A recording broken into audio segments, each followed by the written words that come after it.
Where's Fielder? He's gone to the dogs.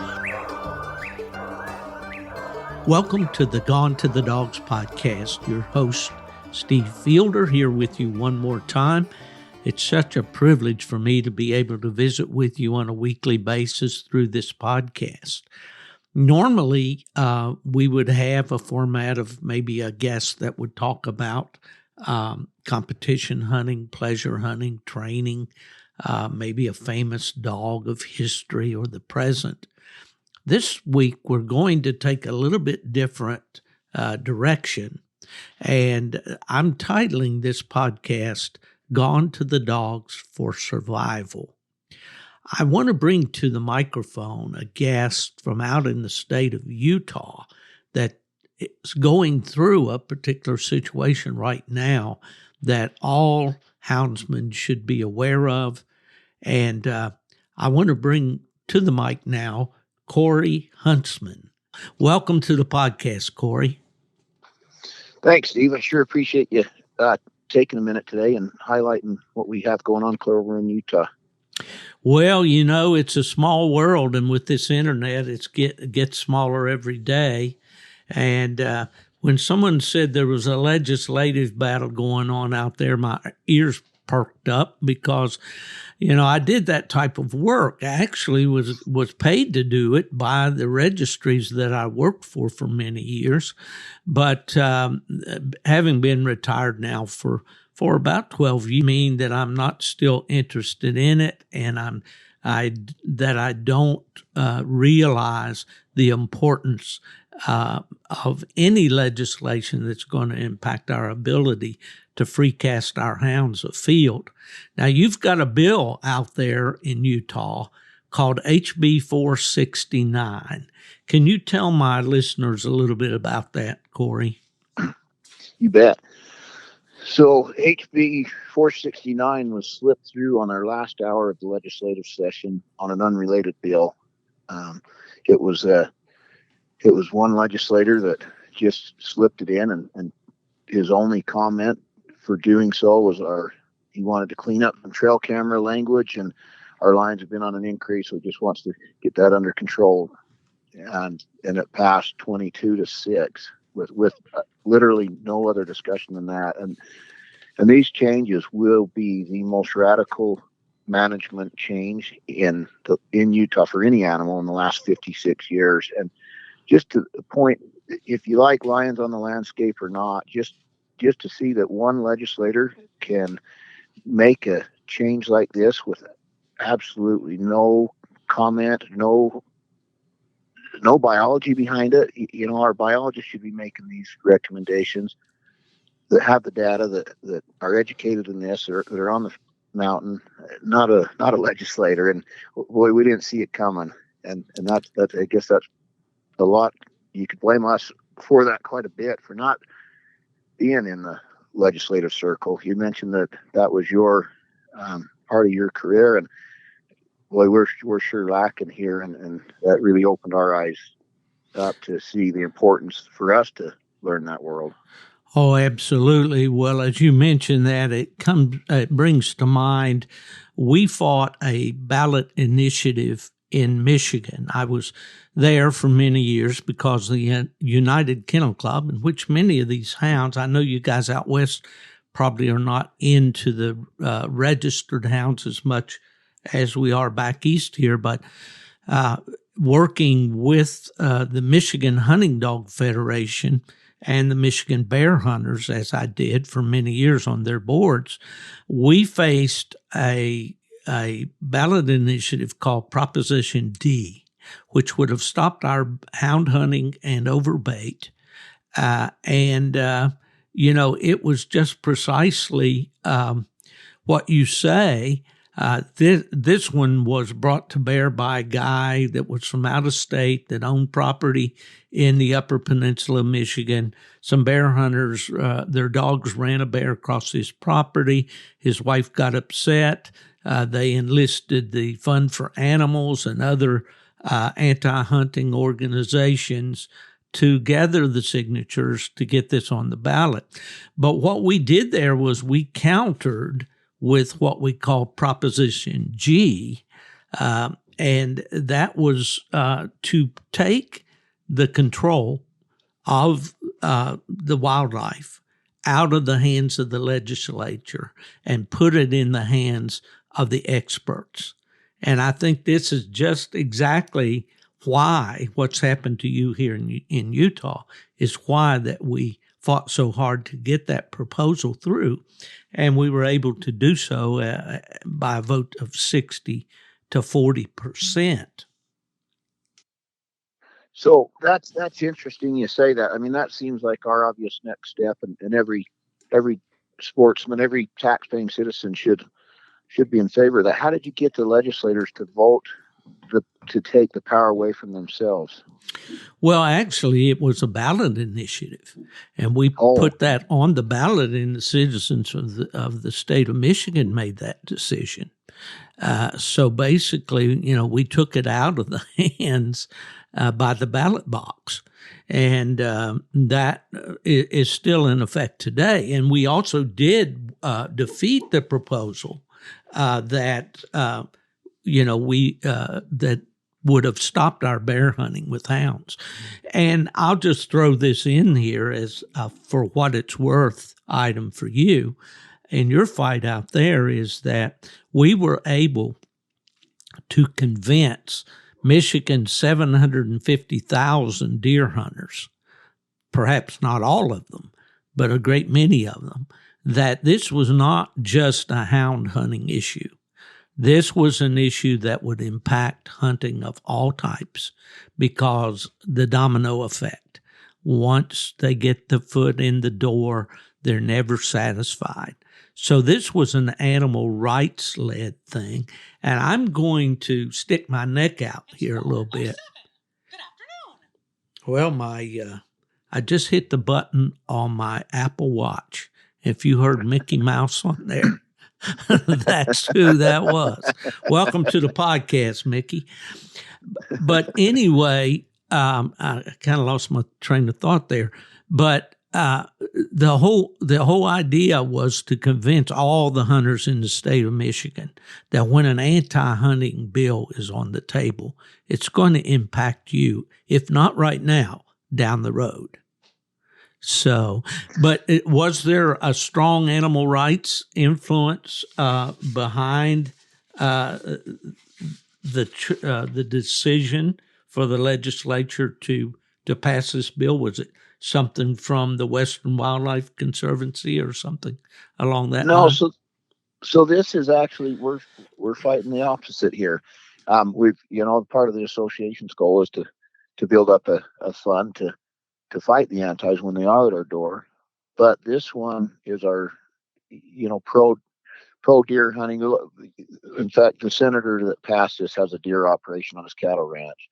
You're getting $15,000 a deer. So he has an interest in cougars being dead. So it's not an anti-hunting thing. It's actually hunters pushing this that are uneducated, that are not looking. Maybe they are, but they're ignoring the science. It's just biasness from their upbringing that, one lion's too many, and so they want them wiped out.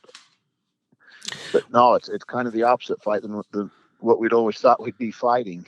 Yeah, it was. You're a kind of strange bedfellows here, I guess, on this one with some of the organizations that are actually opposing the bill, as you are, would not normally be your allies in this kind of fight. No, and that's a tricky field to try and navigate. I've been called by several of them to partner to go storm the Capitol or different things they want to do. And the first question I ask them, and I've seen them in the wildlife board meetings, and I already know the answer. Like, do you support hunting mountain lions with the aid of hounds? Take this bill off the table. Is that something that your organization supports? And they say, absolutely not. So I appreciate you fighting this and bringing it to light to your members, but we cannot join you in this fight. And because they're not our friends, they are essentially want to end hound hunting, like the bill you fought, like the ballot initiative that you fought. Sure. So we won't partner with them. I'm grateful that they are reaching out and bringing this to light to their people. Right. But, well, that's definitely a slippery slope. And I recall my days after I went to the American Kennel Club. and to start a new coonhound program there, and got it off the ground. It was going really well. And a senator out in Pennsylvania introduced a bill called PAWS, and it was Pets and Animal Welfare, whatever. I don't remember the exact acronym. But it seemed like a good thing because it was designed to regulate the importation of pets from overseas that were, many of them had health problems and disease, and they weren't really purebred animals. And also AKC thought it was a good idea to support this thing. Well, right away, the Humane Society of the United States jumped aboard. So now we find, I'm a pro-houndsman working to build a hounds program, and I'm being linked with the Humane Society of the United States. So it's not a comfortable position to be in, for sure. And I wouldn't wish that on anybody, and certainly not you guys out there.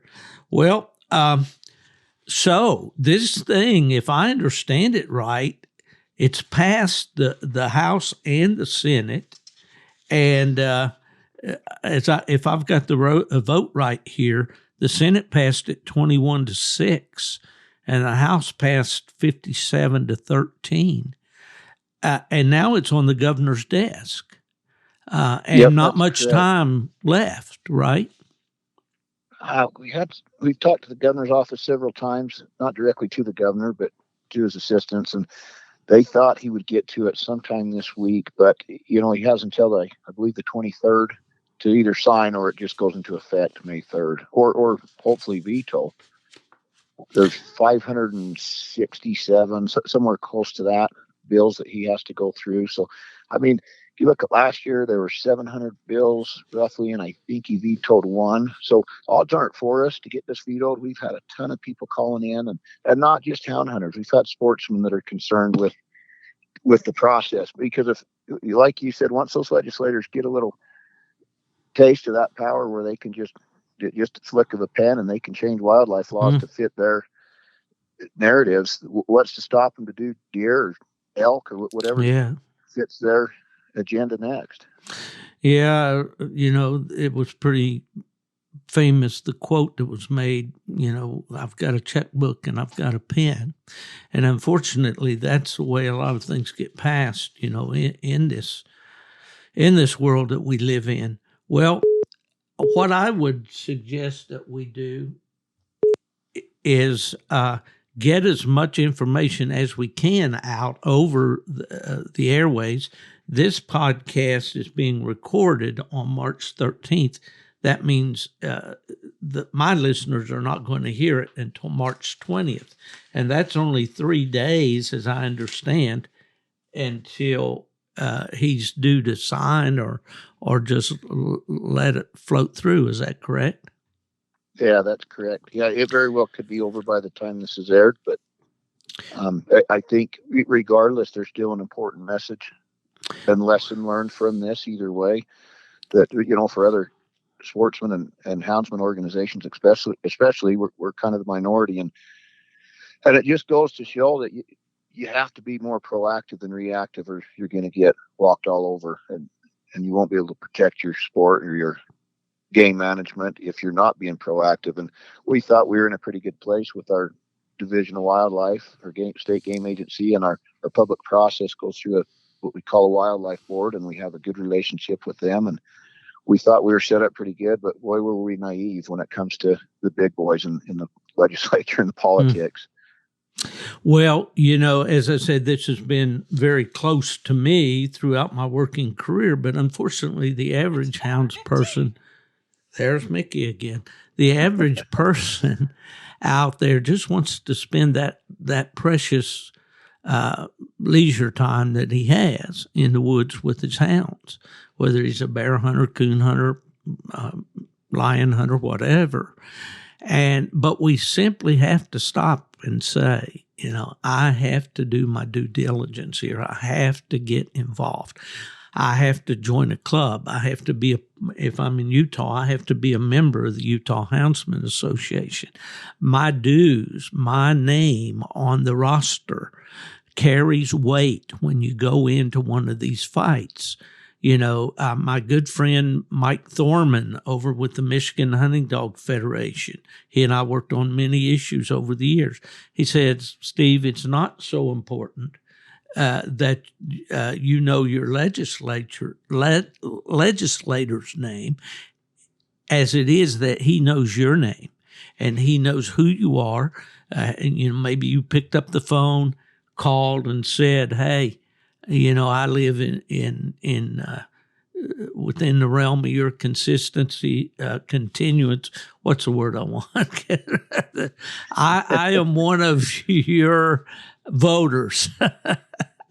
Sometimes these 76 years of life play heavily on my thought processes, Corey. But anyway, thank you. But anyway, and this is detrimental to my pursuit of happiness, and I want you to vote against it. And we just simply have to do that, and we have to go politely, we have to go professionally, and that's why it's important to have spokes groups like the Utah Houndsman Association that can put forth, the opinion and the desires of the rank and file out there. And I applaud you for the work that you are doing. I agree with you wholeheartedly that we have to wake up. This is a wake-up call for houndsmen, not only in Utah, but all across the western states where mountain lions are hunted. And then it trickles down to bear hunters, to coon hunters, to fox hunters, beaglers, squirrel doggers, whatever game that you desire to hunt with a hound or a dog. You need to know that if you guys lose this fight, it's going to greatly impact the game animal that you love to pursue. And I'm going to make a guess here that most of the houndsmen in Utah love the chase, the pursuit. They take the pictures. If it's an extra nice tom in season, they might harvest that animal. But I'm saying, unless you're a whole lot different than most hunters around the country, you want to preserve the resource. Is that right? Oh, absolutely. And I don't think it matters if you're chasing raccoons, bears, squirrels, or lions. I think that everybody has the same enjoyment out of hounds, is, watching your breeding program to come together, or seeing that young pup start cold trailing or firing and get it. It's neat, the reward at the end when you see the animal in the tree that you're chasing. I mean, that sure is neat, but what is 10 times more enjoyable to, I think, most houndsmen, maybe you'd agree with this, is watching that dog progress and watching that pack of hounds that you put together come as one and just start catching and figuring things out. Oh, absolutely. So it has nothing to do with the kill whatsoever. Yeah, and it's hard for people outside of our realm of sporting dogs to understand that, maybe. And that's why we try to get that message out as much as we can. These dogs mean a lot to us. Many of them are like family members to us. We invest all the time. We invest veterinary care the very best we can. The way we kennel these dogs is for their welfare and all that. And it's a way of life for us. We used to say it's really not a sport; it's a way of life. It's a lifestyle. So I meant to do this right at the first of the podcast, and I got ahead of myself. Tell me a little bit about yourself, Corey, your background in hunting and so forth. I've got into hounds about 20 years ago, and always chased bear and lions with them. Before that, I had bird dogs my whole life, but once that hound addiction hits your blood, there's everything else kind of fizzles out in your life, all other hobbies. And I still deer hunt and take my kids on big game hunts, but the true passion hounds. I just kind of kept to myself, or had one or two close buddies that I'd go out with occasionally. But other than that, just hunt by myself for years. And my son he was getting a little older, and we were riding our mules one day and with our pack of hounds, and just in a real remote canyon, free casting dogs up and down the ravine, and just started thinking, this is kind of the last wild thing in the West you can do. And I'm there with my boy on dogs that we bred and trained. And that's when I realized, golly, I probably ought to give back and try to preserve this sport for him, so he'll have this experience to do with his son. And that's kind of what led me to get involved. And, I was kind of starting to get involved anyway, but that really opened my eyes. Just one of the neatest things in my life. And if I can keep this, do some small parts, but just be a spoken wheel to keep this moving, I think it's my responsibility to do everything I can. Well, I commend you for that, Corey, and that's absolutely true. And it falls on each of us to have that epiphany, if you will, that, hey, if this is to go forward, it's up to me. In my corner of influence, whatever it may be, maybe with the people I work with, the people my family members, my friends, my people I go to church with, whatever, to portray, the houndsman in the best possible light. And we used to always say on these issues and all, a lot of times you're certainly not going to make hunters out of everybody. You're not going to convince everybody to go out and get a pack of hounds and enjoy the lifestyles we do. But when these ballot issues or these items like this come up, if we can just create a tolerance within those people that, hey, these guys are the ones that really care about the resource. These guys are the ones that are working so hard to protect it. It's not the fundraisers with the pitiful animals that you see on TV, because those monies all just go into somebody's coffer to do who knows what. But the houndsmen are putting their license fees, their Pittman Robertson funds that on the excise tax on firearms and ammunition and all these things filter back into wildlife management to actually do some good for the animals. And, we don't get the word out on the fact that we're the good guys. They think we're wanton killers, but if they would go with us on a hunt, they would see that just the opposite's true. Don't you think? I couldn't agree more. And, we had a couple, Ivan Carter came out from South Africa, and Robbie Kroger from Blood Origins came out and just kind of told us how important this is. Yeah, and we knew it, but just when people clear across the ocean are pointing it out to preserve your sport, you don't need to convince houndsmen and other deer hunters that you care and that your money's going to conservation. You have to get the non-hunters to see that. And one thing that has came from this, I believe, is that those people have seen us push this harder than anyone else, that hey, these guys aren't just killers. They do care about the lions. And I do think this unfortunate event has opened the eyes of a lot of these people, but we should be doing this proactively and not reactively, and try to get that message out beforehand. But social media is so hard, because everybody wants to show their dogs in a good light, but you show a lion getting shot out of a tree. Exactly. That looks like a canned hunt. The hard part led up to that, but that one video doesn't show that, or a lion jumping out of a tree and 12 dogs right on its butt chasing it. That just a horrible look for a non-hunter. And I don't want to cower down to them, but why would we? Why would we do that? Emotions? Really? That is one of the most frustrating things that we've had to contend with since social media became so popular. Is guys, the bragging rights. They think, they're not thinking is the problem. They're really just, we treat a lion and that was fun and yada, yada. So I'm going to put it out there for the world to see. And like you said, all the blood, sweat, and tears that came up to that point, and the fact that you did let the lion down and all.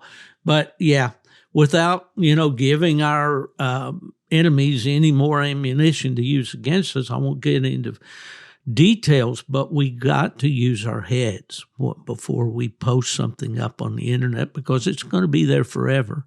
And believe me, there are those that are going to take that and use it and edit it and all for their benefit, and are not going to tell the truth.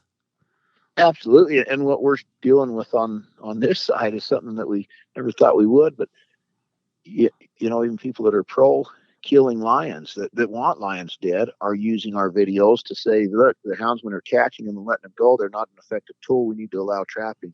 There are too many lions. Yeah. Look at the houndsman Facebook posts. They're catching a lion every day and not killing it.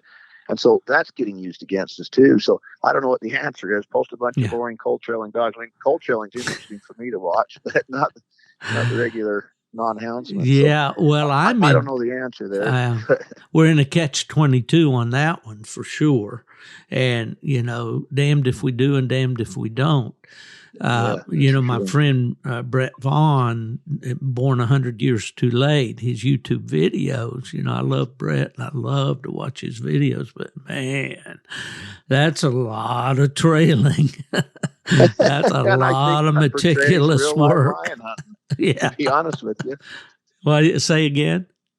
I think Brett's videos portray real live lion hunting. It's not the highlights, it's the hard work and the grinding and exactly. Looking for a track and cold trailing at tracks you're never going to catch. And that's lion hunting in a nutshell, what he posts. Yeah, absolutely. Well, what do we need to do in the time that's waning here?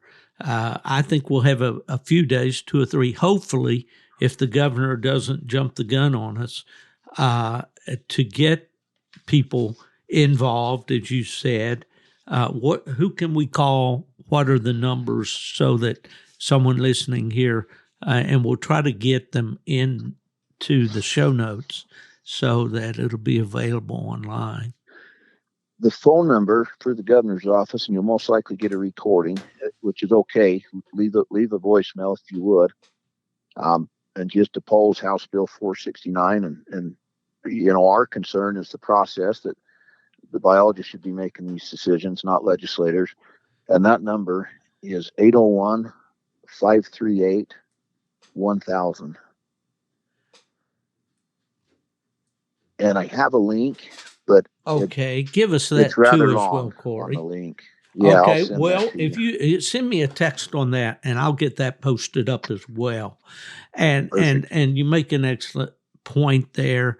And hopefully you can prevail, as we did in Michigan, to convince the people, to call these. Well, you need the guy. At this point, it's already gone through the process, and that's unfortunate, because really, and maybe I was asleep at the wheel, but you tell me this happened pretty quickly.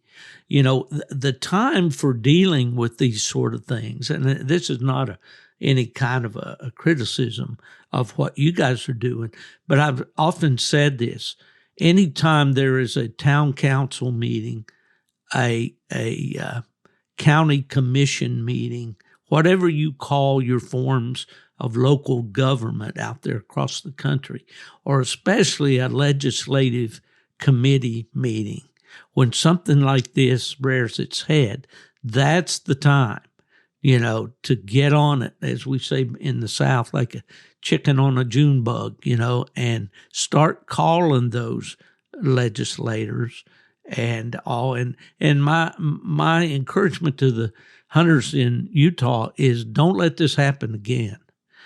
Be prepared, be ready, work through your Utah Houndsman Association. Corey, I know from talking to you here that you realize, that you have to be better prepared.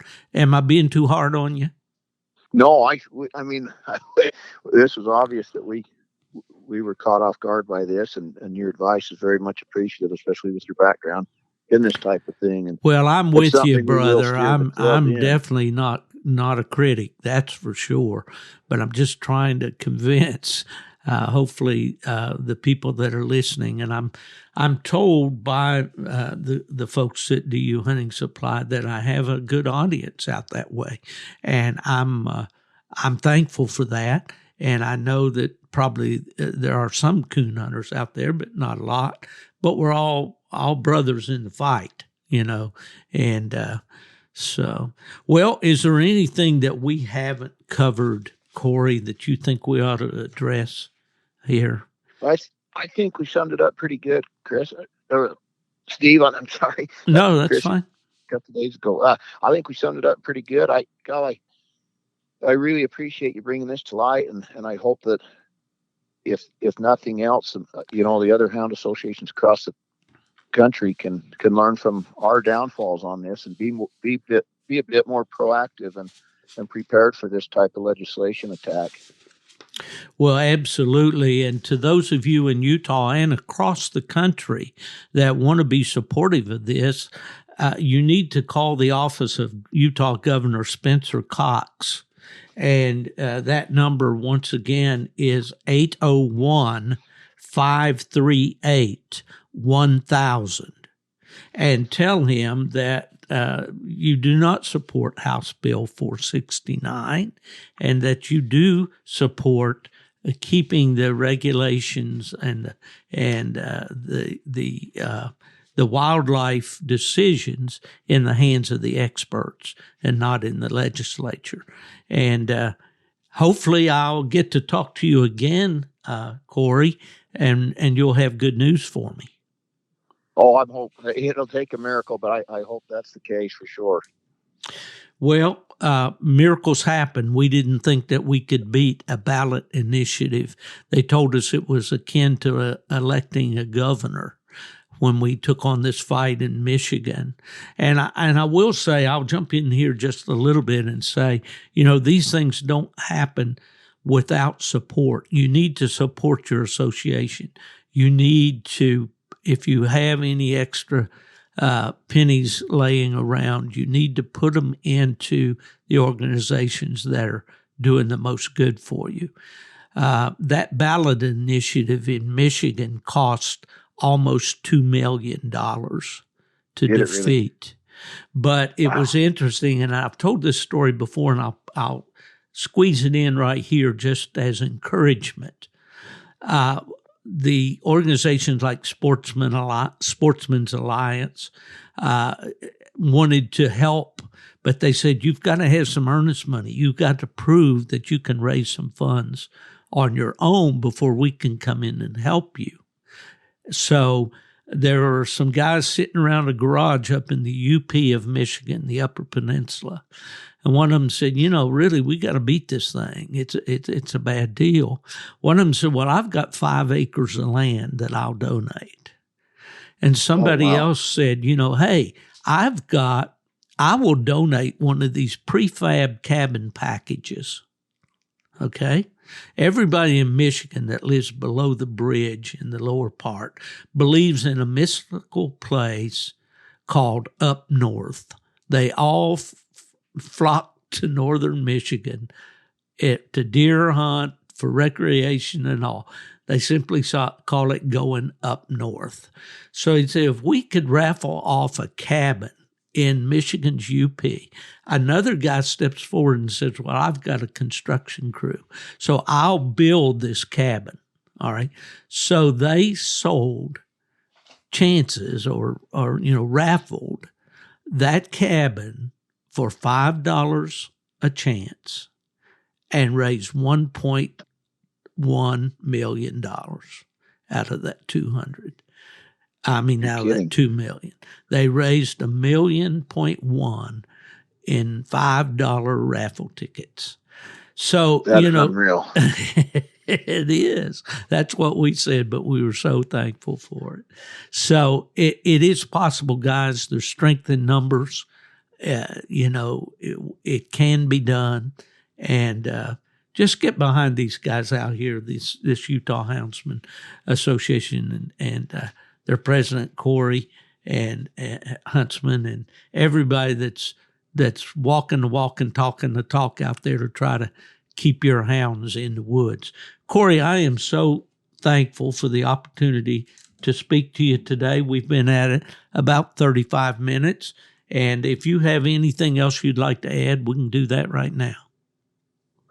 I think I'm good. You know, one thing I do need to, for the Utah Houndsman Association members that are listening, they did dig deep in their pockets. We had our banquet on Saturday, and if they're listening, I sure like to thank all the support that we did have, and we raised a pile of money, and the best year we've ever had. And I do think it's because they're seeing that we are in need to fight this and need to raise some funds to do so. And I just want to appreciate, we had Idaho Houndsman Association come down. We had Colorado Houndsman Association come down. A bunch of New Mexico houndsmen came up. It was just unreal to see the support that we did have. So just to anybody listening, thank you that came and supported us for that event. Absolutely, and I'll echo that for sure. I'd already heard good things about your convention or your banquet or whatever you call it out there. But having worked with those kind of projects before, I know how important they are. So thanks to all those. Supply came down. I feel horrible if I forgot to mention them. They drove all the way down, and just, you know how they are. I mean, they support every dog hunting organization in the country, and they didn't spare a thing when they came down to help us. So. They're over the top in their support of the houndsmen across the country. That's for sure. That's one of the reasons I'm so proud to be associated with them. And thanks for mentioning that. Shout out to Buddy Woodbury for the job that he does and his whole staff. All right, Corey Huntsman, president of the Utah Houndsman Association. Once again, listeners, that's House Bill 469. Call the governor. Tell him, do not sign this bill. It's not good for cougars. It's not good for the residents of the state of Utah. Corey, thank you. Yep, thank you, Steve.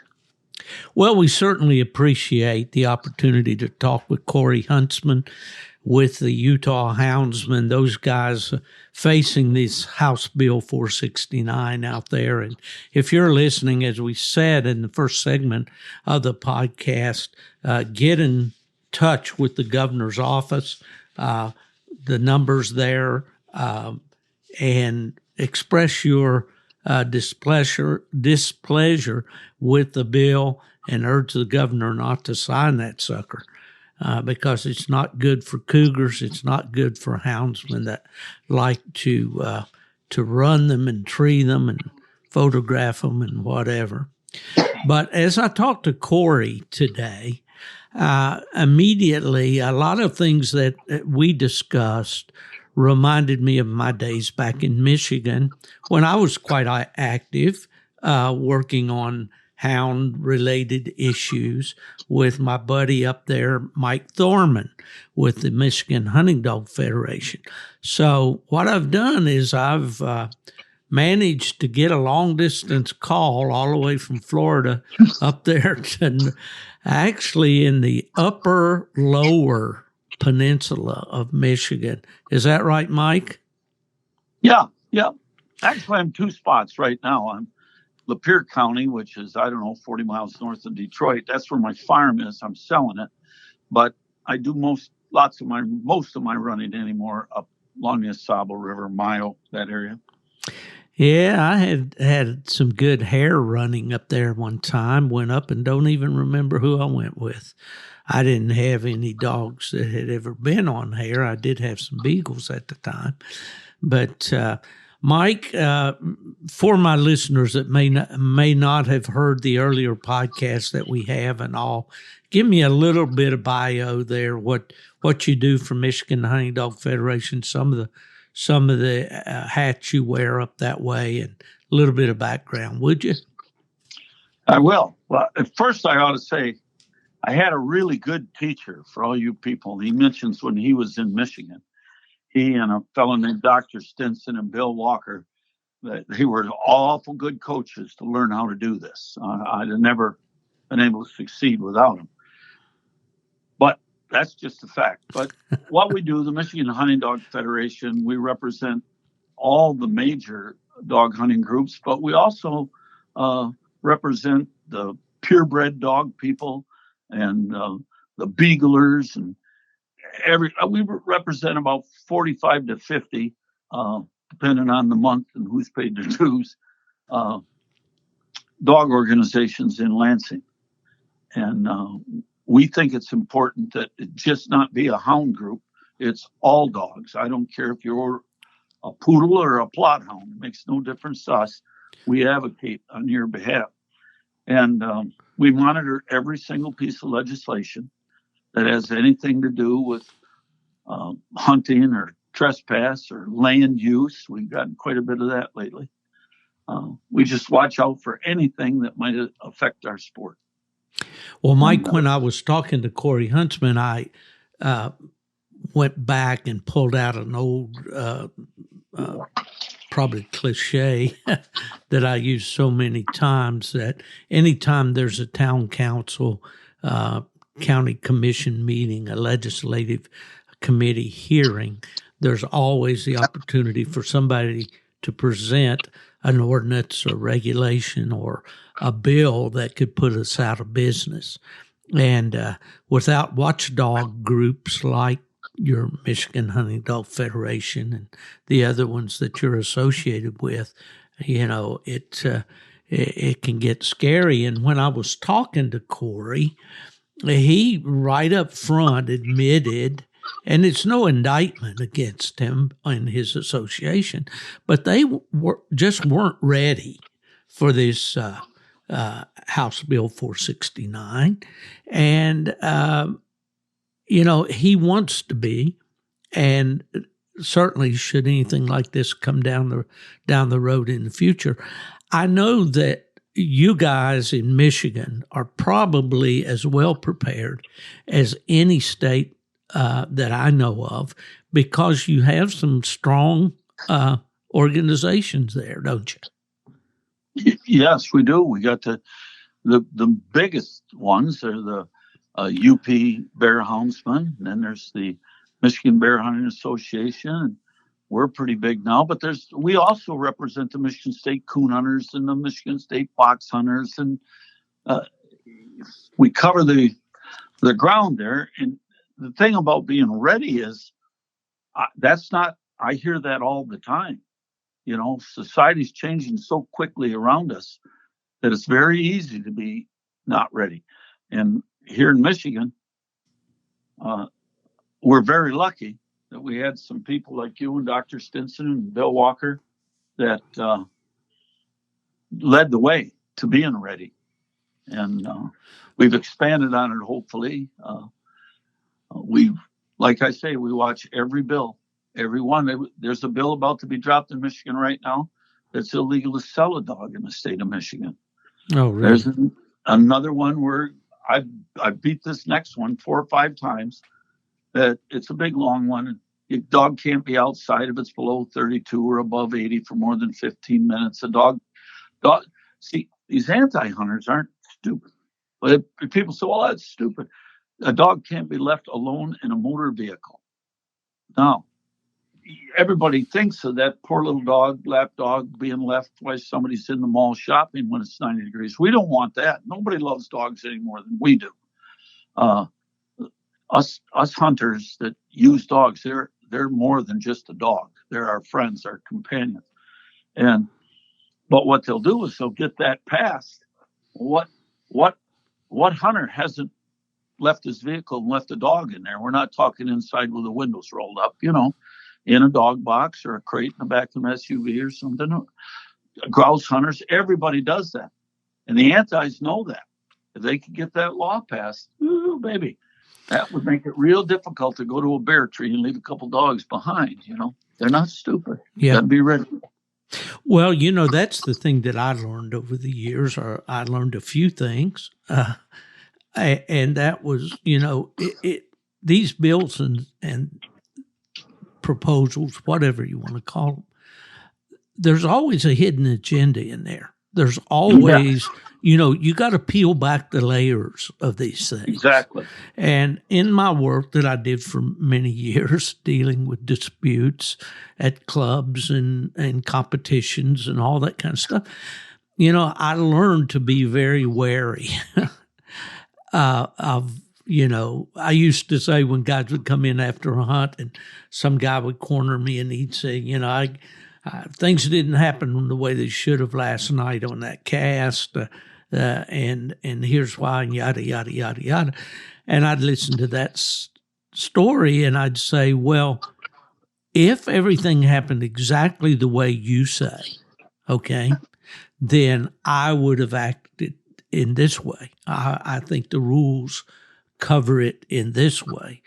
But there's always more than one side to the story, and I haven't talked to the other members of that cast. So I'm not going to, render any kind of decision at this point. Well, when you look at this legislation, you just can't look at the surface, like you said so well. Nobody wants to suffocate a pet animal in a shopping center parking lot in July. Not at all. But by the same token, if I travel to Michigan with my dogs in the dog box and I have to stop and go into the restroom or to a restaurant to eat and leave my dogs in a insulated dog box where they're protected from the heat and cold, and I know that because those dogs are very special to me and I'm not going to put them in danger. But if we allow these kind of things, and I know this is preaching to the choir and all, but it's, good for you to be on top of those kind of things. And that's exactly what we were talking about with Corey about this thing with these lions.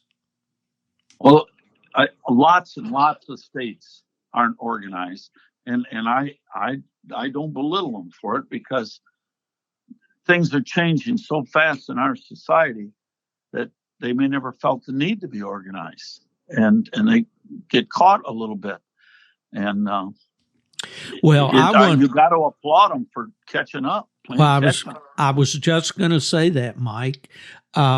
Corey did tell me they just recently had their annual convention. They had a great turnout. I think they had like 400 for their banquet. They had the fundraising went very well, and they're getting their act together out there in a big way. And that's important. I want to interrupt you. That fundraising is important because I don't care what state you're in. It's a pay-to-play game. Oh yes. Absolutely. You have to help your friends in the legislature. You just have to. Yeah, a lot of guys will say, well, I don't like to get into politics. All right. Well, you must not like to run a dog because in this day and age, you better be into politics. Absolutely. As evidenced by the fact that no public hearings were held on this bill out in Utah. None. Really? There was no public input in this whatsoever. It was just tagged onto another bill. Senate passed it 21-6. House passed it 57-13 and sent it to the governor to sign. No input from any kind of, as we say, experts that, we were so successful there in Michigan with Prop G.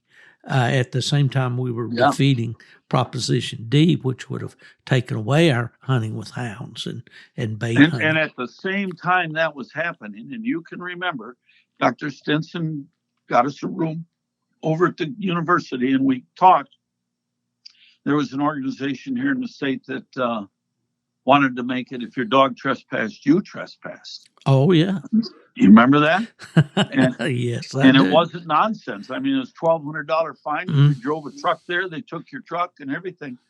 And yeah, we had to beat that simultaneously while we were doing Prop G. Yeah.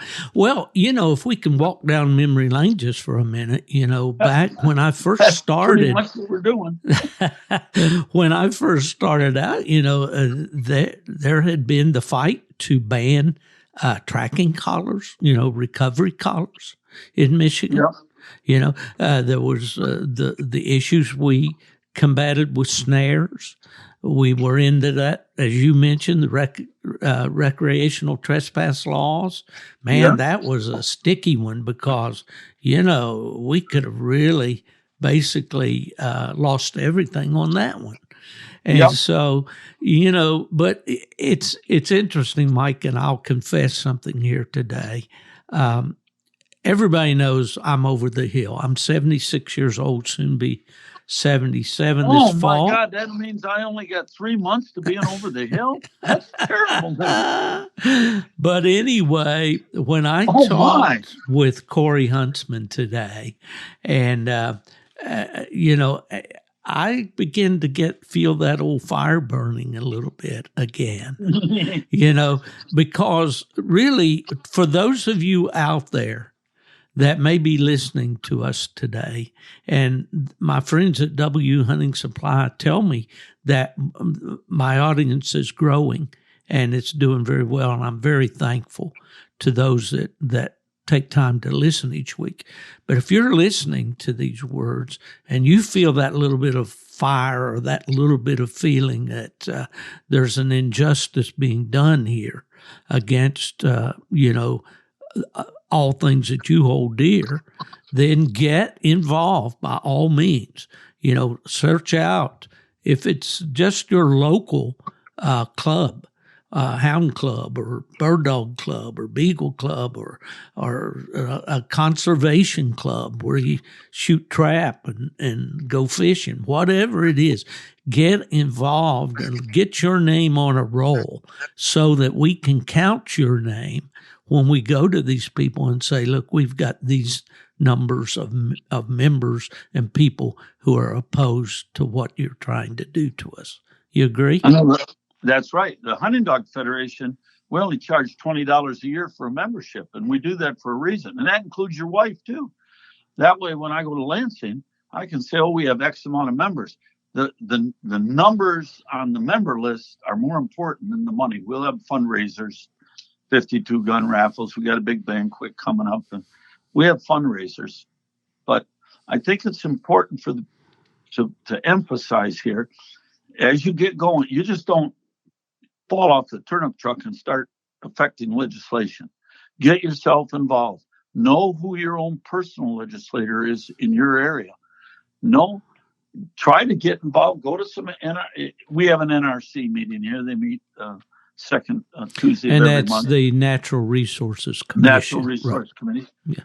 Get to know those people. Introduce yourself at break time, and I'm so-and-so, and this is what I do. If there's anything I can do to help you.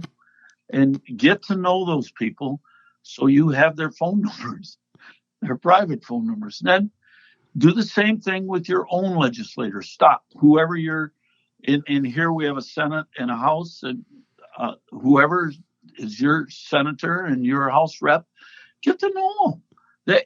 They're not magic people. Just treat them like you would treat a new neighbor moving in. They're not kings and queens. They're just people that happen to have that for a job. And you once said that it's more important for that representative or senator to know who you are than for you to know who they are. Correct? Yes. I got told that early on. And there's another little thing I want to throw in here. I remember my buddy Jim Ballard. He's very important in the Hunting Dog Federation, past president and stuff. Yeah. And we walked into the Capitol building, and we thought we were good. We had our best pair of jeans on and a sweater. And we walked over, and here was this guy named Steve Fielder. Well, of course, we already knew him, but he looked like he just stepped out of GQ. And I'm saying this is not a joke. This is true. He said, boys, look around you here. Every man had a coat and tie. Every woman had a dress. When you go to talk to those people, dress on their level. I'll tell you why that's important. Because a lot of them think we're just goofy, redneck, bloodthirsty morons. But if you come in dressed on their level and use vocabulary on their level, you'll see a monster world of difference. You want to be on their level. I always say, if I was going to go ask a guy to, he was combining, and I was going to go ask him if I could hunt pheasants or deer there, I wouldn't wear a coat and tie. I'd have my John Deere and bib overalls on. That's right.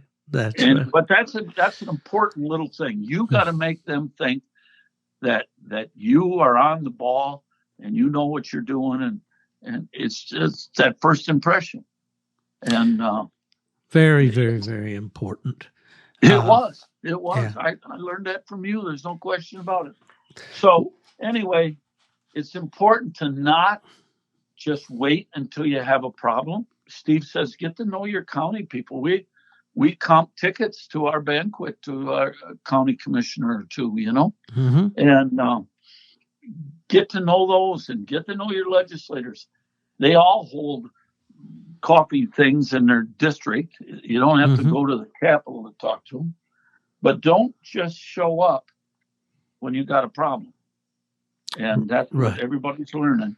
When we say go to the natural resources meeting or whatever, go just to be interested, It doesn't have to be anything that affects you, and just talk in the hall. And I'm rattling on, but no, it's all meat. That's how it's done.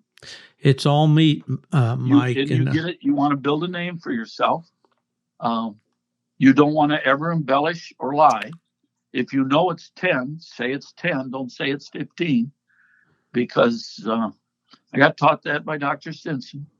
Because if they catch you exaggerating, then everything you say after that is suspect. But once they trust you and you get on the inside, boy, you can. I'm not the sharpest knife in the drawer or the brightest bulb on the tree. And if I can go over there and work in legislation, I know every one of your listeners can too. It's just a matter of. Well, Mike, I appreciate your humility, but you're very, very good at your job, and it's recognized in the state of Michigan by all those who've seen you work. And Michigan is very, I know this sounds like a mutual admiration society here today, but I can't say enough about the work that you're doing. And I know our dear departed friend, Dr. Well, I just talked. Now, I want to say something about this. It's not me. It's not me. I was the football coach. I never scored a touchdown when I was coaching. The kids, it's about the team. And as I spoke to the Michigan bear hunters, and I said the same thing to the UP bear hounds. They have nice banquets. They approach 500 people, and very nice dinners. And they made a lot of money. And I just put my hands up. I said, it's not me doing this. It's you. Right. If I didn't have you, the only reason I get stuff done is they know how many people I'm speaking for. And that's important. And you got to recognize. Absolutely. And I would urge any state, any houndsman out there that's active, this coon hunting game, Mike, has gotten crazy in that there are tremendous prizes being awarded. There is an ad floating on Facebook right now for $1 million plus purse at a coon hunt. Really? Yes. We've already seen a hard time here in Michigan because everybody's so deer crazy. They won't let coon hunters on their land. Well, it's a universal problem. And that is something that one of the reasons we need to be organized is because finding places to hunt, to run any type of dog is getting critical. It really is, whether it's in the South and the big paper company leases that used to be so glad to get a houndsman's a few dollars, to help offset the taxes or whatever each year. And now, they're leasing these to big conglomerates, for deer hunting. And one of the last things that I did when I was in Michigan, through the PKC organization I was with, was go to Illinois, where the state of Illinois, the Department of Wildlife was trying to push deer leasing, urging farmers to lease their land to out-of-state hunters to help offset their taxes. And of course, deer hunters and dog hunters, for some reason, don't always see things in the same way. Oh my! Yeah. Oh yeah. my! And that's saying it very, very mildly. I'm trying to be nice here, Mike. If they ever knew, I've been to, and you've done way more coon hunting than me, but I've had a dog or two, and I've been to trees where 20 yards away there was bedded deer, and two dogs standing on the tree. Those deer, I try to talk to these people, these guys. Those deer are in your woods because they want to be in your woods. Yeah. And they're there. There's coyotes there to chase them. They don't leave your woods, and the dogs aren't chasing them. And they'll run out in the field. They'll run out of the woods. And we got deer here, mister. The other day we tried to run here, and the snow was real wet, and there was water in the bottom of the tracks. We ran a couple coyotes for a while, but it wasn't like you'd like to see. But there was a 40-acre woods, and we put the dogs in there cold trailing. 132 deer come out across the south road. Now, I don't know what went west or east, but that's how many by count. That's a lot of deer coming out of 40 acres. That's a lot of deer. We got deer here. Yeah. And what they do, I got off on this, but what they do is they'll run out in one of these big fields, and they'll just stand. Then they figure out the dogs aren't after them. They go back in the woods. Yeah. Oh, yeah. Well, perception, these people have. Boy, we get off track a lot here, don't we? Don't we chase those rabbits, though? We get off on a rabbit path every once in a while. But that is one of the largest threats to hunting with a dog. Sure. One of the largest threats to hunting with a dog is permission. I had a guy pull up the other day and said, I don't want you boys. I own 3,000 acres here. I don't want you boys shooting any coyotes. I go, really? I said, I've hunted here 50 years. I never heard nothing like that. He says, I got too many deer and I want the coyotes to eat the deer. And I says, well, my brother and I aren't very fond of shooting coyotes. You can't sell them. They're useless. We can just put different dogs on them and run them. Be very happy. And he said, that's okay. You can run them, but don't you shoot them. But we're running into that more and more. Wow. Yeah. It's crazy. But we, again, I've always been of the opinion, down through my working career and all, I was told this as a kid carrying groceries out to customers' cars at a supermarket. Don't tell me about the labor, just show me the baby. I mean, I'd say, boy, this and that and all. Yeah. But we want to encourage everybody under the sound of our voices today to get involved. We keep saying it over and over, and we will keep saying it as long as it's told true. All the time. I'll never give up. They'll never stop me from running my dog. Well, when your first fine's $1,200-$1,500, and the second time you lose your license, well, in Maine has got kind of a rough thing going on this year. Are you aware of what's happened there with the hound? Maybe not. Fill me in. I worked with them for about a year, trying to get their laws matched up with what we got. We thought we had it, but at the last second, they kind of got double-crossed. And they come up with, you got to buy a hound license. Coyotes, fox, bobcats, bears. And if your dog's trespass on somebody's lawn, yard, not yard, geez, oh, Pete. See, I told you I wasn't the sharpest knife in the drawer. If your dog's trespassing somebody's property, they don't want them, the DNR hunts you down, gives you a warning. If that dog goes back again, you get a trespass ticket. And if it happens the third time, you lose your hound license for the year. Now, anybody that's ever run hounds, whether it's bears or coyotes or fox, they all have places they want to go, Oh, yeah. And down here in southern Michigan, where I am, there's houses everywhere and 5-acre people and 10-acre people. And you aren't going to hunt without your dog trespassing. But here in Michigan, as long as we don't trespass, the dogs can follow the game. And they call that pre-casting in our dog law. But that scares the hell out of me. Well, yeah, all of these things are scary. You can start a coyote 10 miles away, and end up back in that cedar swamp. Absolutely. Well, we got into that wonderful little ballot issue back in, what was it, 97, I think it was, with Prop D and G because of some bear dogs that ran a bear across the property of Jim Rogers up there at Grand Marais, and his wife, didn't like that, and they enlisted the Fund for Animals and we got into that whole thing, and $2 million later, we won that issue, but it was a long, hard fight.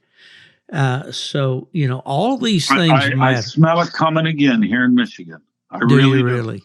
I really do, and this time it's going to be over $3 million. I don't know how we're going to raise it, but our job, is to keep people aware and to try to persuade, the way I see it, or at least my job. Your job now is still, and thankfully, you do this, Mike, because I know you don't do this at great personal gain or financial gain. I think zero personal gain would be. But there is still that love for the sport and that feeling that justice needs to be served on behalf of the houndsman the same as anyone else. Well, I don't do it. I'm friends with the head of law enforcement, and I told him the other day, you can pass any law you want. I'm going to skate through what few years I got going to the woods. I said, but I got 2 little grandsons, first grade and third grade. And by God, we can only be judged by men by the difference we make and what we leave behind. And I always, being a teacher and a coach, I tried to make a difference. And when I got done with that, what else can I do? So I just kind of followed in your footsteps here. I keep saying that, but it's the truth. I was scared to death the first time I went to a Senate hearing, and Dr. Stinson says, "Okay, Mike, you're talking today." But. And for those don't of be you, afraid. And you all can't. Go ahead. You all can't monitor the legislation. You all can't know what senator said to the DNR chief, or if you get organized, you get some good people, you can learn that. You can have that inside information. But the moral of the story here is join organizations, help them fundraise, get organized and get involved. It does not hurt. I say this every time I speak before those bear hunting groups. I say, call. If we ask you to call. You aren't ever going to talk to the legislature. You're going to talk to some kid in his office. I guess at this age, everybody under 40 is a kid. Yeah, I agree. And they're not going to argue with you at all. Just call up and say, I'm really opposed to House Bill 67 or whatever, And that aide is going to be glad to have that information to report back to his boss They tell us if they get 15 calls on anything, that's a lot. Mm-hmm. Now, if you can put 50 or 100 calls in, and it's painless. Most people are a little, that's a legislator, that's a senator. And I was no different when we started. Oh, But they're just people like you. You can be buddies with them. You can. Yeah. Thank God some of them aren't like me, or I'm not like them. I've met a few doozies over like they'd be so old they wouldn't remember my name, because I can't hardly even remember. Oh, tell me about it. Tell me. But, Mike, as we talk, you and I both have been, we have joined the fight. Me, not nearly so much anymore, but through this microphone, if I can help with these issues, I want to do what I can. But the reason I wanted to bring you on today is to give encouragement to Corey Huntsman and to those people out in Utah and the people in Maine and anywhere that these kinds of threats are coming down, that you can win the battles. Yes, you You can know, win. we don't know You can who win. will ultimately win the war, but we do know that we can win battles because we have a track record. We know that we beat back Prop D in Michigan.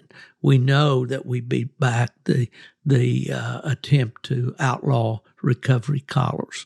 You know, we know that we were able to affect the way the recreational trespass laws in The right Michigan to were written. retrieve. The right to retrieve. Excellent. So just some of these things. And we're not the only we weren't the only ones. There's other No. organizations, the Kentucky Houndsman, I think of, you know, and I think of the Hoosier Tree Dog Alliance, and I think of several organizations that have been very active. Now, the one thing that does kind of bother me, it's become a bit of a trend, and I'll get in trouble for this, I guess. But it's become kind of a little trend to say, if you've got a product to sell, oh, we've always supported, you know, houndsmen and their right to hunt and all. Well, giving it lip service and really putting wheels on it are two different things. Yes. And I will say, for my friend, and the reason that I'm able to do this podcast, Buddy Woodbury out at DU Hunting Supply, out in Washington State, Buddy, you know, contributes back to several hound organizations. I was just talking to Buddy. He was at the Michigan Bear Hunter Association convention, and we talked to Buddy. Actually, when people like Buddy, and there's damn few of them, to tell you the truth, that put their money where their mouth is, and Yep. put their own personal money into fights. And he certainly is one of them. We got another guy here in Michigan named Chris Durson. He owns Rapid River Custom Knives. Yes. A big company. There's another man who puts his money where his mouth is. Yep. Absolutely.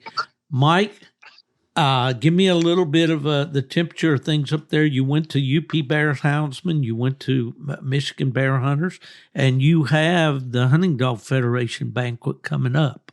That's a wild affair. Yeah, what's the temperature up there with the houndsmen? What are they thinking? What are, you know? I got to tell you the truth. We're scared. As organized as we are, we're scared. The Humane Society of the United States has come in, and they brought a gal in she come with a truckload of money, and she's getting an awful lot of politicians, an awful lot. A lot of money to the governor, a lot of money to the attorney general. And we feel like we got a target on our back here. If we get knocked off, wow, what about them states that aren't organized? You know, yeah, think about it. And so we really got our eyes open and our dukes up, ready to fight. And but we're nervous. We're watching. Yeah. We've got to. I'll tell you a bad thing that's going on. Where as soon as the election was over, they started with crazy gun laws up here, and we're still opposing them, but we were able to get some of the wild things out of them. Like any gun you owned, you had to take into the sheriff's office to get a license for that gun, and nobody else could have that gun in their possession. Could he be holding it? All kinds of stuff like that, you know. But we were able, because we had relationships and made some relationships with some Democratic people, we were able to get that thrown out. Another thing, what we just happened with the DNR, I got a ruling from the DNR. See, here in Michigan, dogs are considered a legal method of take. And it's kind of we don't want to see that disappear. Who hasn't had a pheasant dog that caught a pheasant, or a rabbit dog that hasn't caught a rabbit, you know? And that's legal. Well, I asked the question of the DNR. Bear season, you know, Michigan, there's always problems. And hunter, we have some really good, well-enforced hunter harassment laws here. And we've got some guys that will take your dogs and lock them up, or take the collars off, throw them in the river, that kind of stuff. And I asked, can we be protected by the hunter harassment during the dog training season? Dog training season starts here the 8th of July and runs through till a week before the hunting season in September. And they said, let me study that. And they got back with me and they said, yep, because dogs are a legal method of take, whether you're hunting or not, your dogs are legally being trained out there, and you would come under the protection of the hunter harassment, whether it was hunting season or not. That's kind of a big deal. It is a big deal. And for sure. It's just, it's easy to shake somebody's hand, introduce yourself, and ask questions. It's not hard, boys. It's not hard. And well, I think the we point need to do it. We need to fight, because I'm going to be stone honest here. I think we'll see the day when we can hunt with hounds. It's just how long can we prolong that day? Exactly. That's something changes in society. England and Scotland. And there's another thing. You asked what's going on. I'll do one more thing. Two things. We have here in Michigan what's called the Bear Forum. It's all the stakeholder groups, meets with the DNR, and the DNR puts out stuff, and we all sit in a big room around the tables. And boy, it's always been very adversarial between bait and hounds and archery and hounds. We finally worked, and we had a great bear forum this year, and we gained some things. Several things we wanted, like the size of a cub bear. They finally defined what a cub would be. We've been after that for a long time. Here in Michigan, if there's depredation, let's say you've got a bee hive guy, and the bears are getting into his bees. Well, if you have a tag for that area, they'll let you go in there way ahead of season. They'll let you go in there end of June and shoot a bear. Well, when we wrote that law, and I worked with a senator that wrote it, it was supposed to be legal to use our dogs. The theory being, if you go in the cornfield, if you settle on the edge, you're by the beehives and set on his property or something, you might not get the bear. But by golly, if you go in there with any kind of cold trail dogs, you're going to get the offending bear. And they put that in for us this year. Good. And it was only because we worked with those other groups, befriended the other type hunters other than hound hunters. And that's good, I thought. Oh, yeah. And which is an important point in what you're talking about. The more outdoors groups you can have on your side, the better off you are. And it's important to reach out to those groups, whether they're pheasant hunters or partridge hunters or bear hunters or whatever they are, and trappers. Absolutely.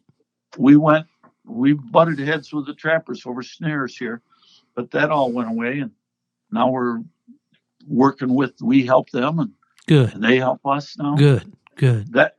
That's a good point to be made. Don't just keep yourself with dogs, Well, it's an old adage, but strength in numbers certainly applies. Yeah. I mean, it really is everything. Yeah. This bit of, well, who do you represent? Well, there's me and my wife, and you and your wife, us four, and no more. That doesn't work in this game. And wow.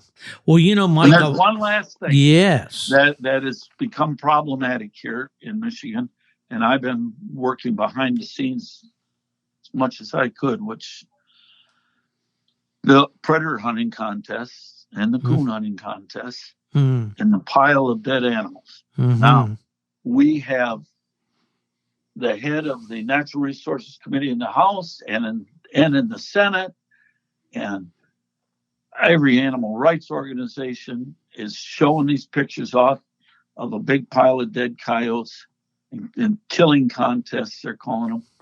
And I want to make people understand that the votes, we aren't fighting the Humane Society, animal rights people. No, we're fighting, let's say they're 10%. And let's say hunters are 10%. Actually, we're less than that.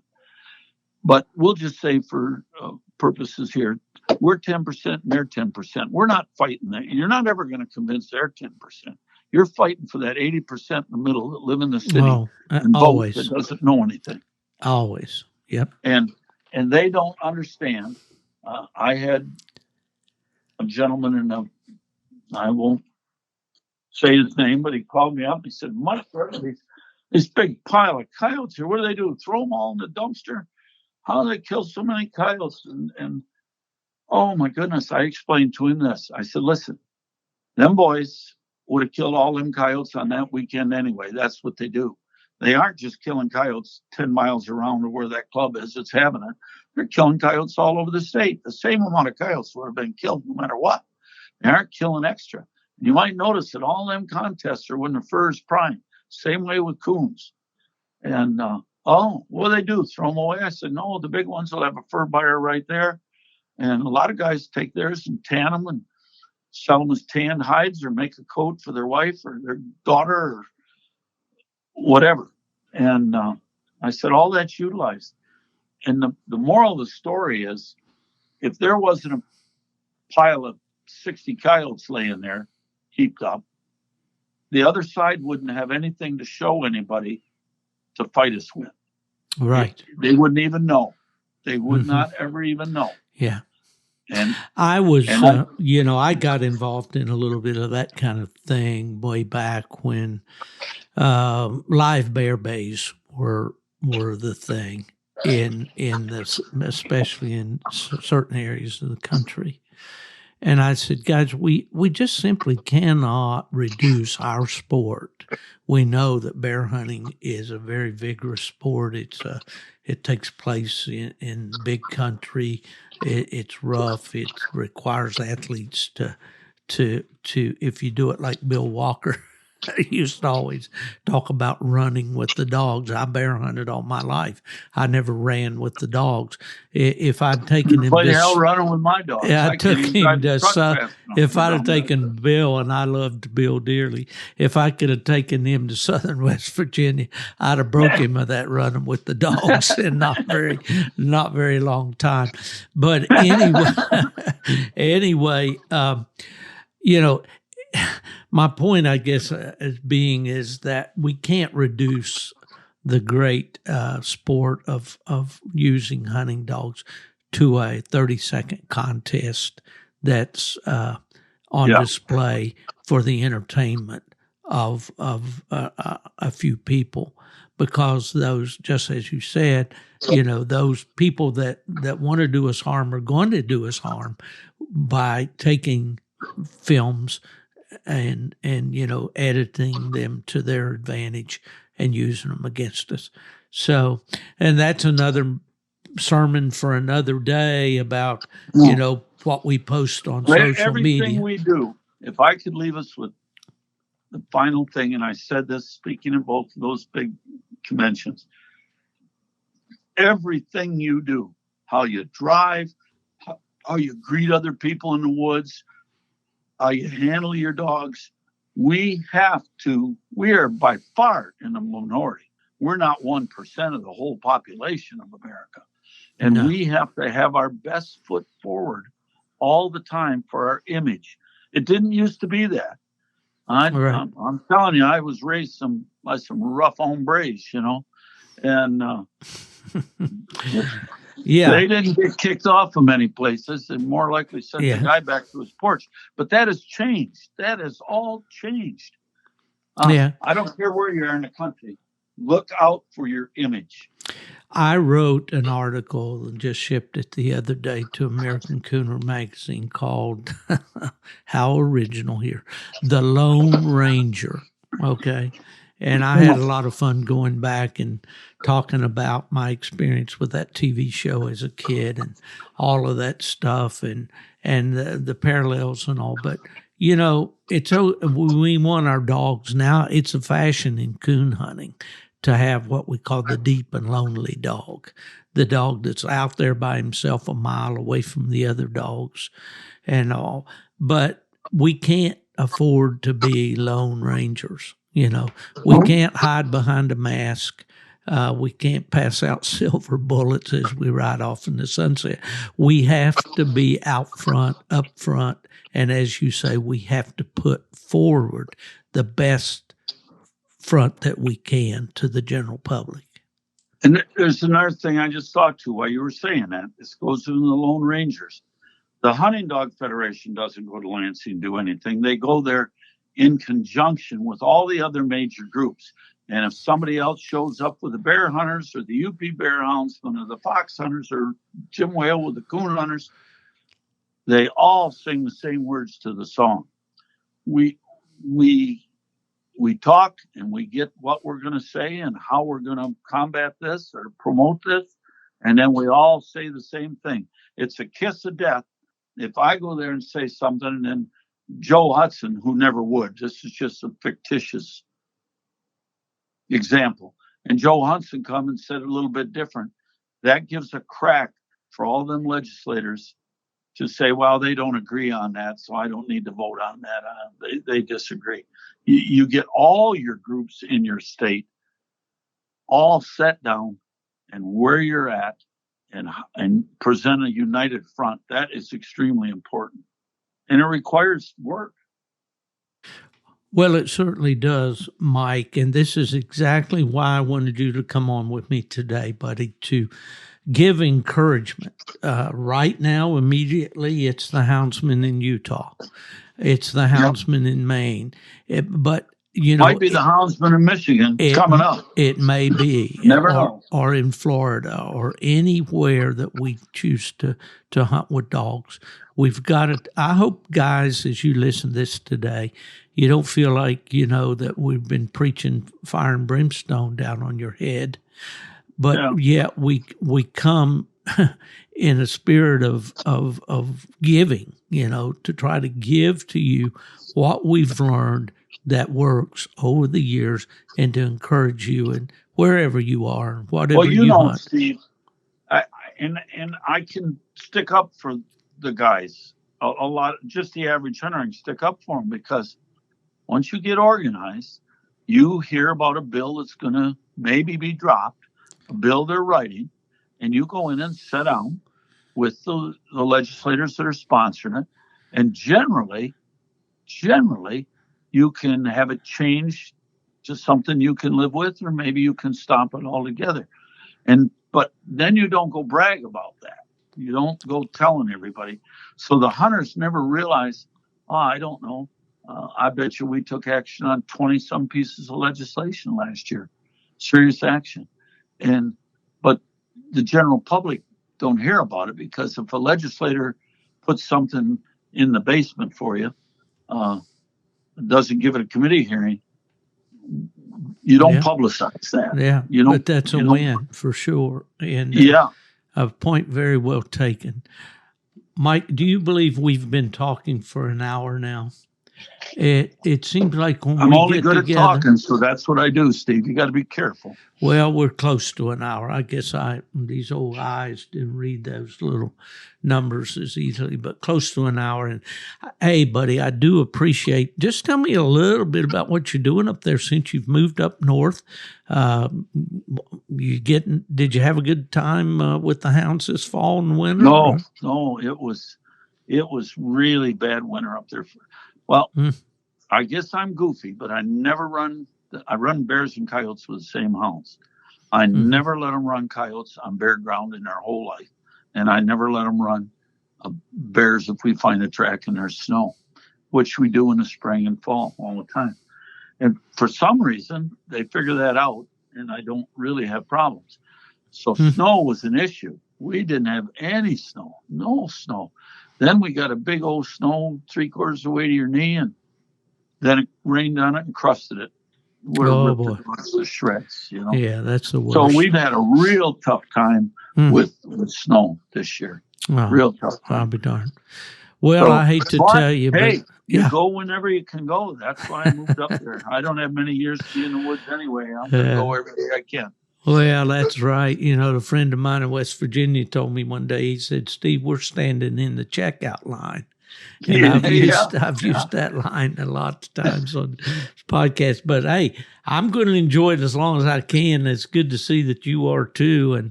And buddy, I'm going to have to bring this one to a close for this session. I think but you should. yeah. But it's always great to visit with you, Mike. And I hope that my travels will get me back up to Michigan. I love Michigan. I'll tell the world I had a great 22 years that I lived in Michigan, met some of the greatest people that I've ever known in my life, and just really, enjoyed the fantastic hunting that's up there. But it's not, it's not secure, let's say. No, it is not secure. We have to guard. Clay Newcomb says, guard the gate. And that's what we have to do. Yeah, that's what sure. Clay says all the time. Yeah. Guard the gate. When I talk to him, we talk about that. Absolutely. Okay, but I just want to reiterate what you said. We are not the know-it-alls. We're just two guys. You got me started, and just get started. It's painless. Buddy, I talked to Buddy. And Buddy put on his coat and went to in Washington and got some things changed and some things done. It's not hard. It's really not hard. And we're not criticizing people that haven't, because I don't know. I never knew I'd live this long that I would have to be worried about being able to turn a hound loose or a beagle loose or any other dog. Never imagined it in my wildest dreams when I was a kid that anybody would try to take that away from me. No. Yeah. All I'm worried about is how can I get out of school so I can go. That was the biggest worry, but it's a lot deeper than that now, for sure. Yeah. All right. Okay. I hope the people didn't take this as criticism. Oh, absolutely not. I'm sure they didn't. And Mike Thorman, what do they call you up there? You've got a big title. What is your title for? Oh, boy. It's a title way bigger than I am. They call me the legislative director of the Michigan Hunting Dog Federation. All right. And it was Al Stinson invented that title, so you didn't have to get elected. Well, our dear mentor and all around most wonderful person I probably ever met, the late Dr. Al Stinson, a brilliant man from the state of North Carolina that taught at Cornell and North Carolina State and ultimately Michigan State, and his Michigan Association for Purebred Dogs. And he wasn't a They're hound still hunter. on our board, by the way. Are they really? Yeah. Yeah. He was absolutely a prince, and yet he was very, very good at what he did. He could walk into places that I couldn't go. They said, "Oh, Dr. Stinson, come on in." Well, friends, that's going to end our podcast for today as Mike Thorman and I reminisce about the days that we spent with our mentor, Dr. Al Stinson. And I hope that you've gained something from this podcast today, if nothing more than an awareness that there are threats to our sport out there and that we really do need to pay attention. We need to be aware, and we do need to participate through associations like the Michigan Hunting Dog Federation or the Utah Houndsman Association. That's going to wrap it up this week for the Gone to the Dogs podcast. We appreciate you being with us. We hope that you'll visit dusupply.com if you need anything for yourself or your hounds out there in the woods.